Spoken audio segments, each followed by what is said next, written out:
Les femmes chauffeurs de bus sont rares dans le monde, en Israël également, et spécifiquement lorsqu'elles sont musulmanes. Soualia Fadila est la première femme musulmane à avoir obtenu le diplôme de conductrice en Israël, et elle nous raconte son histoire. Je m'appelle Souaila Fadila, j'ai 44 ans et je vis à Tira, à côté de Kfar Saba. Je suis mariée et j'ai 4 enfants. Nous l'avons suivie lors d'une tournée en bus.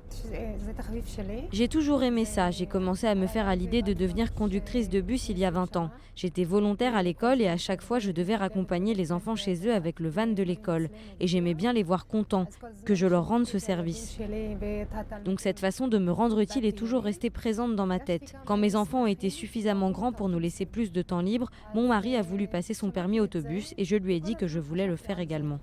Un métier que l'on associe pourtant très souvent à des hommes. Ce n'est pas physique, mais ça demande beaucoup de concentration. C'est pour ça que les femmes sont parfaitement capables de faire ce métier.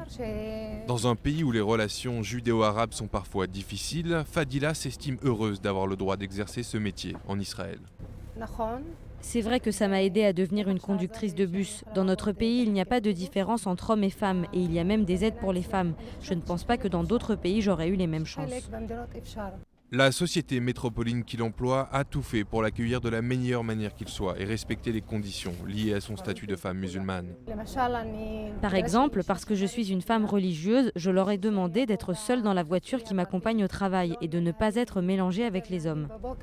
Après 3 années en tant que conductrice, Fadila garde espoir et ne se laisse pas abattre par les rencontres parfois difficiles qu'elle a pu avoir. Il y a 6 mois, quand je suis arrivée à l'arrêt Kfar Saba avec mon bus, j'ai ouvert les portes pour laisser les gens rentrer. Et il y avait 2 femmes soldats qui n'ont pas voulu monter dans le bus parce qu'elles ont vu qu'il y avait une femme musulmane au volant du bus. Elle préfère garder la tête haute et oublier ces événements marginaux. Fadila se considère comme un modèle pour les jeunes filles de la société arabe et les encourage à suivre son exemple. Dans notre religion, les femmes peuvent travailler où elles peuvent étudier ce qu'elles veulent.